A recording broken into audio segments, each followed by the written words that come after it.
제사상을 차리던 내 손이 멈췄습니다.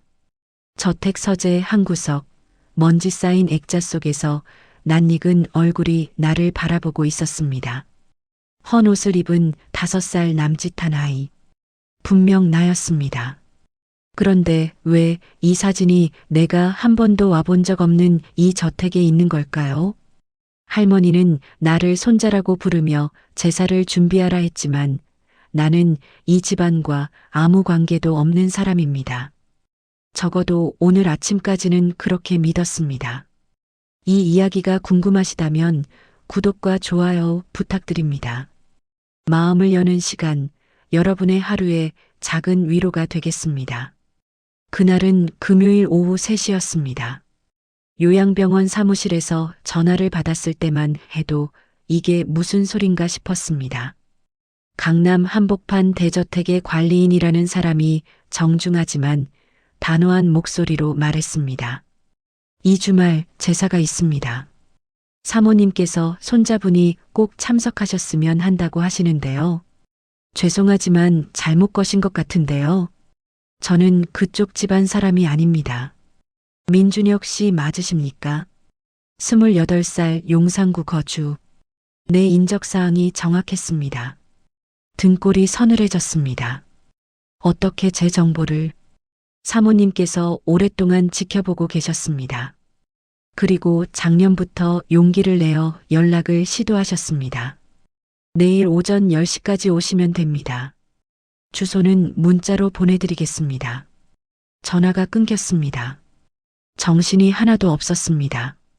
재벌 할머니가 나를 손자로 착각하고 있다는 건가?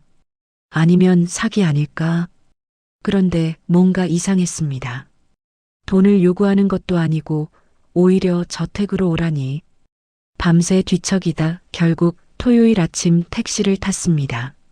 저택은 예상보다 훨씬 컸습니다. 높은 담장 너머로 보이는 기와지붕.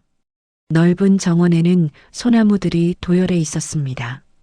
대문을 열고 들어서자 60대 중반쯤 보이는 관리인이 나를 맞았습니다. 어서 오십시오. 사모님께서 기다리고 계십니다. 응접실로 안내되었습니다. 고급스러운 한옥 구조의 현대식 인테리어가 조화를 이룬 공간이었습니다. 창밖으로 보이는 연못에는 잉어들이 유유히 헤엄치고 있었습니다. 이런 곳이 서울 한복판에 있다는 게 믿기지 않았습니다. 준혁아, 뒤에서 들려온 목소리에 돌아봤습니다. 80대 초반으로 보이는 할머니가 지팡이를 짚고 천천히 걸어오고 계셨습니다. 한복 차림에 단정하게 빗어올린 은발. 그런데 눈빛이 묘하게 익숙했습니다. 어디선가 본 듯한. 처음 뵙겠습니다. 저는 앉거라. 멀리서 왔구나. 할머니는 내 말을 자르고 내 맞은편에 앉으셨습니다. 한참을 나를 바라보시더니 작은 미소를 지으셨습니다. 멀리서만 보다가 이렇게 마주하니 정말 다르네. 너를 이렇게 가까이서 보는 건 처음이구나. 할머니, 죄송하지만 저는 내일이 내 아들 제사다. 너희 아버지. 심장이 철렁했습니다. 제 아버지는 23년 전에 돌아가셨습니다. 교통사고로요. 알고 있다. 내가 장례비를 보냈었지. 무슨 말씀이신지 알 수가 없었습니다. 어머니는 아버지가 고아 출신이라고만 하셨습니다. 친척이 없어서 둘이서만 조촐하게 장례를 치렀다고. 그런데 장례비를 보냈다니. 제가 정말 손자가 맞나요? 증거라도. 할머니는 천천히 고개를 끄덕이시더니 옆 탁자 서랍에서 낡은 봉투를 꺼내셨습니다. 그 안에서 나온 건 오래된 사진 한 장. 어린아이가 환하게 웃고 있었습니다.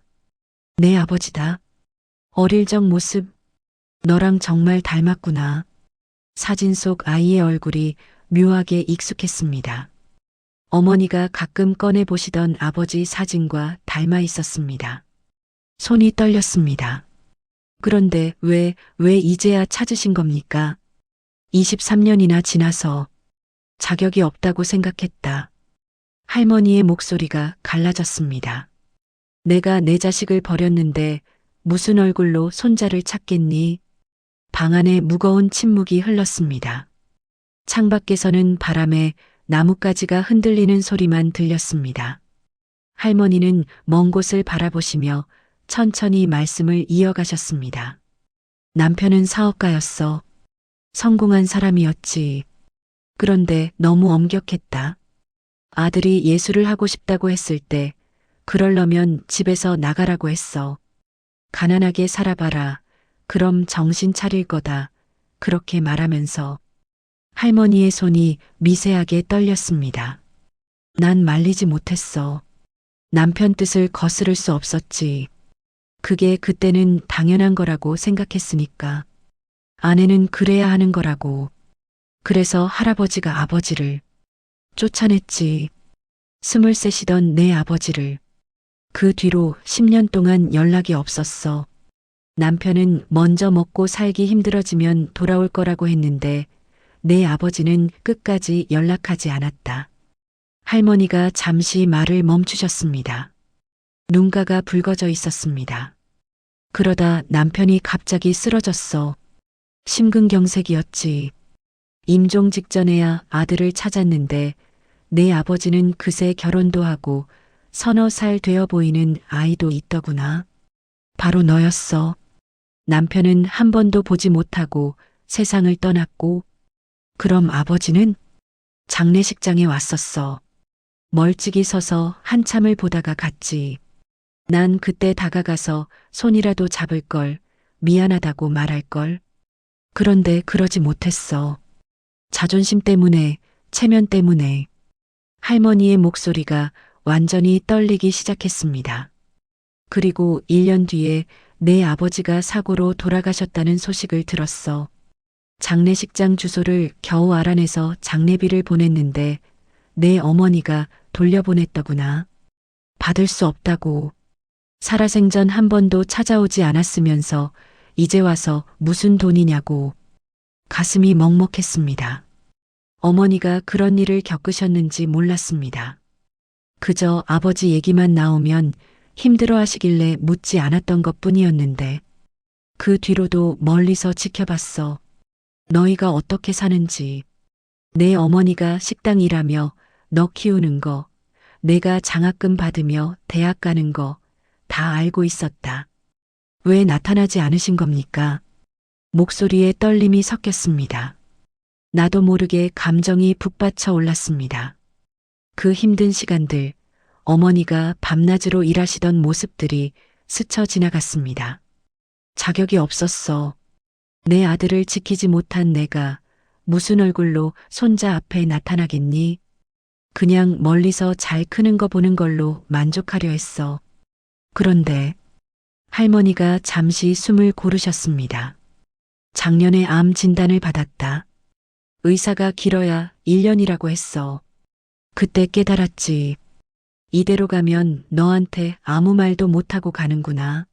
내 아버지한테 미안하다는 말도, 너한테 사랑한다는 말도 못하고. 눈물이 핑 돌았습니다. 어떤 감정인지 정확히 알 수 없었습니다. 분노인지 슬픔인지 안타까움인지 그저 가슴 한가운데가 먹먹하게 아려왔습니다. 그래서 이제야 찾으신 겁니까?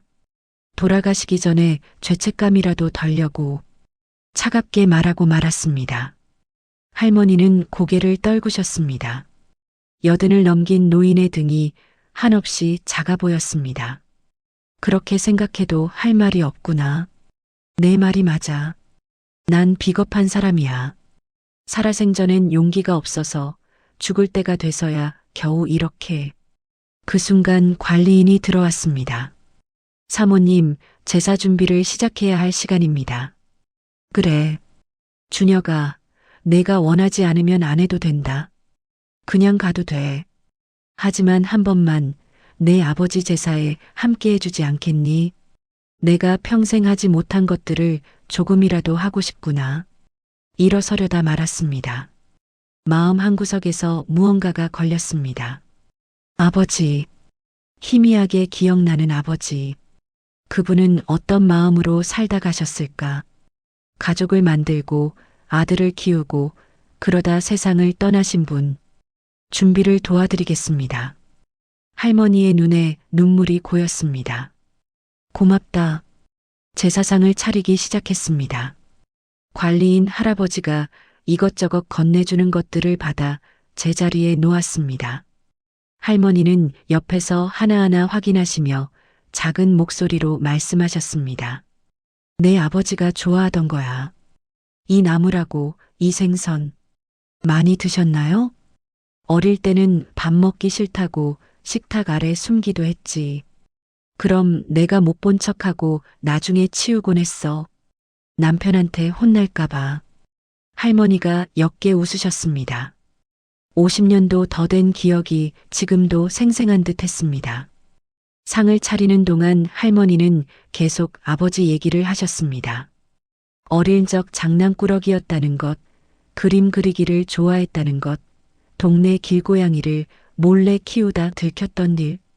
이거 올려놓고 저기 옆에는 상차림이 거의 끝나갈 무렵이었습니다. 할머니가 나를 서재로 안내하셨습니다. 잠깐 이것 좀 가져다 줄래? 내 아버지가 쓰던 붓이야. 서재는 온통 책으로 가득했습니다. 벽면을 따라 빼곡히 꽂힌 책들, 오래된 서예 작품들, 그리고 구석에 놓인 작은 액자 하나. 붓을 찾으러 책상 쪽으로 가다가 그 액자가 눈에 들어왔습니다. 걸음이 멈췄습니다. 액자 속 사진 한 장. 낡은 옷을 입은 어린아이가 작은 미소를 짓고 있었습니다. 5살쯤 되어 보이는 앳된 얼굴의 남자아이. 사진은 빛바랬고 모서리가 해졌지만 그 얼굴은 분명했습니다. 나였습니다.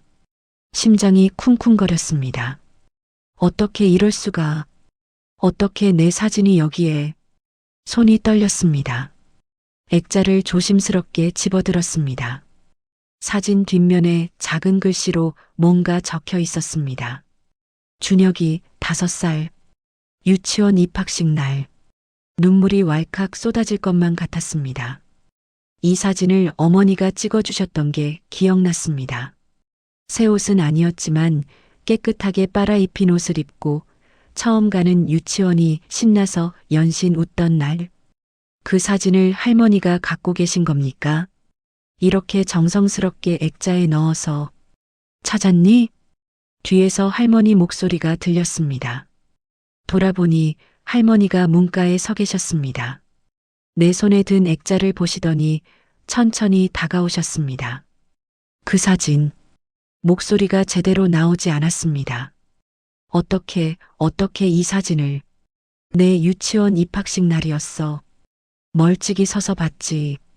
내 어머니가 사진 찍어주는 거. 그때 사진사한테 부탁해서 한 장 더 찍어달라고 했어. 그날 거기 계셨다는. 그날뿐이 아니야. 할머니가 서재 서랍을 열으셨습니다. 그 안에서 나온 건 두툼한 앨범 한 권. 펼쳐진 페이지마다 내 사진들이 빼곡했습니다. 초등학교 입학식, 운동회 현장 학습, 졸업식, 중학교, 고등학교 때 사진들도 있었습니다. 이 사진들 전부 내가 찍은 거야. 멀리서 내가 모르게. 무릎에 힘이 풀렸습니다. 그 자리에 주저앉아 앨범을 넘겼습니다. 한 장 한 장이 모두 낯익은 순간들이었습니다. 내 어린 시절, 학창 시절의 모든 순간들. 할머니는 그 모든 순간을 지켜보고 계셨던 겁니다. 혼자서 멀리서 아무 말 없이. 20살 성인식 때는 양복도 보냈었어. 내 이름으로 택배가 왔었지. 어머니한테는 장학재단에서 보낸 거라고 말씀드리라고 메모를 넣어뒀고 그 양복이 그제야 기억났습니다. 20살 생일날 갑자기 배달된 양복 한 벌. 어머니도 의아해 하셨지만 장학재단 거라니까 받았던 것. 그 양복을 입고 첫 면접을 보러 갔었습니다. 대학 졸업할 때도 취직할 때도 다 지켜봤어. 내가 얼마나 열심히 사는지, 어머니를 얼마나 잘 모시는지. 왜요? 목이 메어 제대로 말이 나오지 않았습니다. 왜 그렇게까지 하시면서 나타나지 않으신 겁니까? 왜 그냥 지켜만 보신 겁니까? 무서웠어. 할머니의 목소리도 떨렸습니다. 내가 나타나면 내 어머니가 상처받을까봐. 이미 충분히 아픈 사람들한테 내가 또 상처를 주게 될까봐. 그래서 그냥 멀리서 내가 행복하게 사는 거 보는 걸로 만족하려 했어. 두 사람 모두 한참을 말이 없었습니다. 서재 창밖으로 저녁 햇살이 붉게 물들어 있었습니다. 할머니가 천천히 내 옆에 앉으셨습니다. 준혁아, 내가 내 할머니 노릇을 못했다는 거 알아. 내가 나를 용서 안 해도 돼. 그냥 내가 잘 살아줘서 고맙다. 훌륭하게 자라줘서 고맙다. 내 아버지가 자랑스러워할 아들이 되어줘서. 그 말을 듣는 순간 참고 있던 눈물이 터졌습니다. 어린 시절 내내 궁금했습니다. 왜 우리는 다른 집처럼 할머니, 할아버지가 없을까? 명절 때 갈 곳이 없어서 어머니랑 단둘이 떡국을 끓여 먹을까? 다른 애들은 용돈도 받고 선물도 받는데 우리는 왜 없을까? 그런데 할머니는 계셨습니다. 내내 곁에 계셨습니다. 멀리서 혼자서 그렇게 나를 지켜보고 계셨습니다.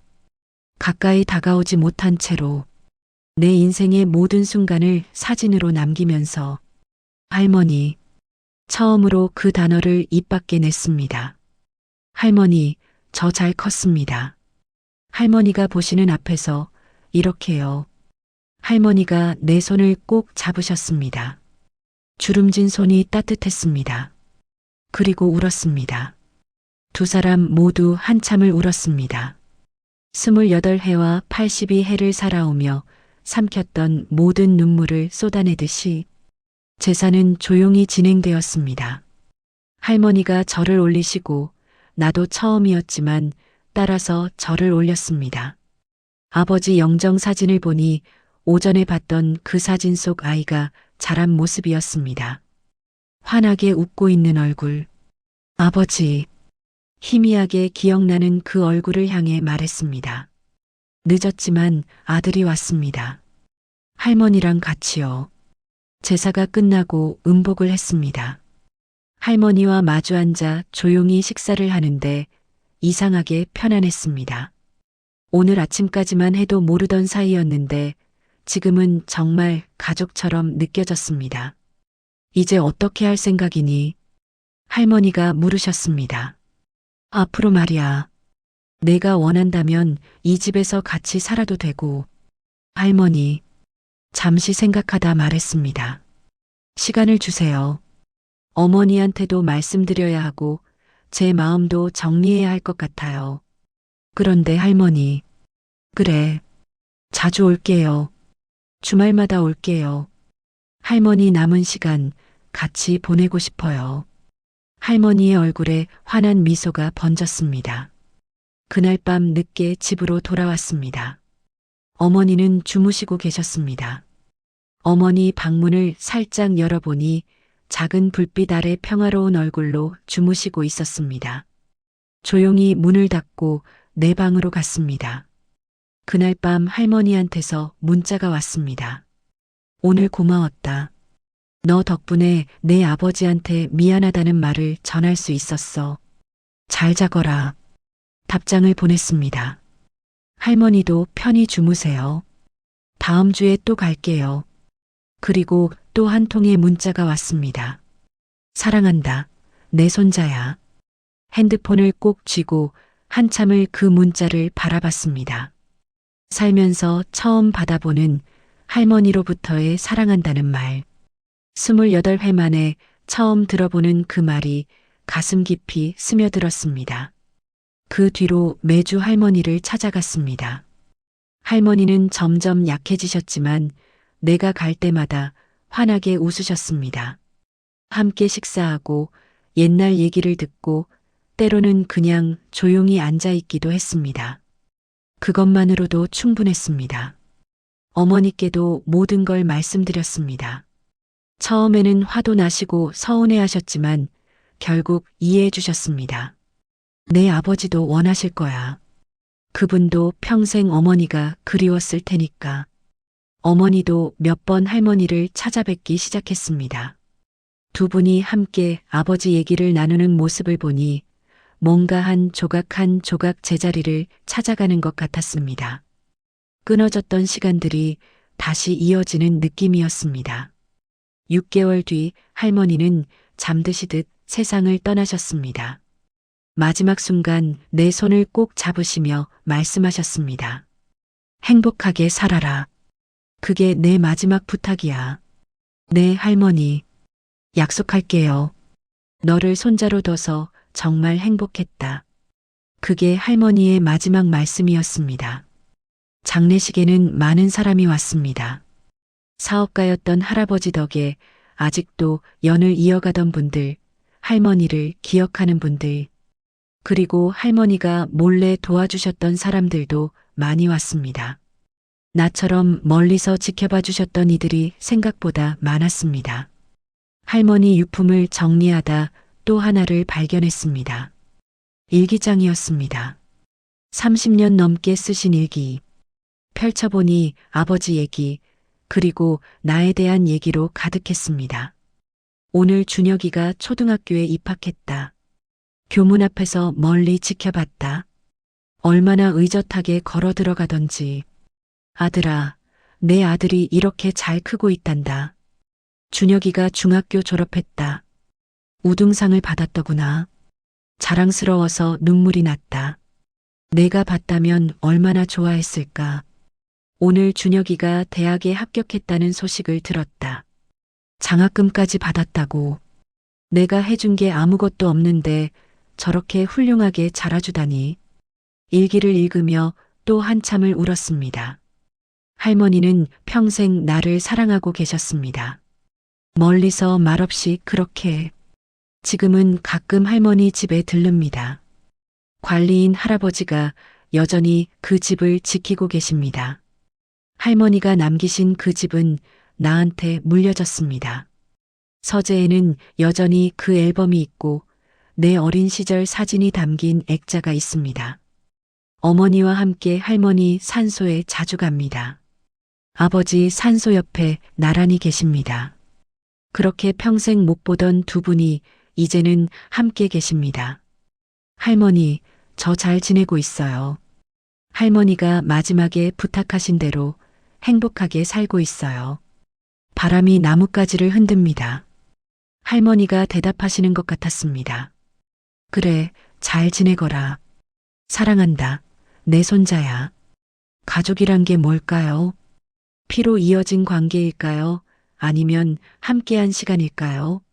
어쩌면 둘 다일지도 모릅니다. 때로는 가까이 있어도 멀고, 때로는 멀리 있어도 가까운 게 가족인지도 모르겠습니다. 할머니는 평생 용기를 내지 못하셨습니다. 하지만 그 나름의 방식으로 멀리서나마 사랑을 보내셨습니다. 그게 완벽하진 않았지만 그래도 진심이었습니다. 우리 모두에게는 하지 못한 말들이 있습니다. 전하지 못한 마음들이 있습니다. 너무 늦기 전에 그 말을 꺼내면 좋겠습니다. 너무 멀어지기 전에 그 마음을 전하면 좋겠습니다. 오늘 이 이야기가 여러분에게 작은 위로가 되었기를 바랍니다. 구독과 좋아요, 알림 설정으로 마음을 여는 시간과 함께 해주세요. 여러분의 이야기도 댓글로 들려주시면 감사하겠습니다. 오늘도 좋은 하루 보내세요.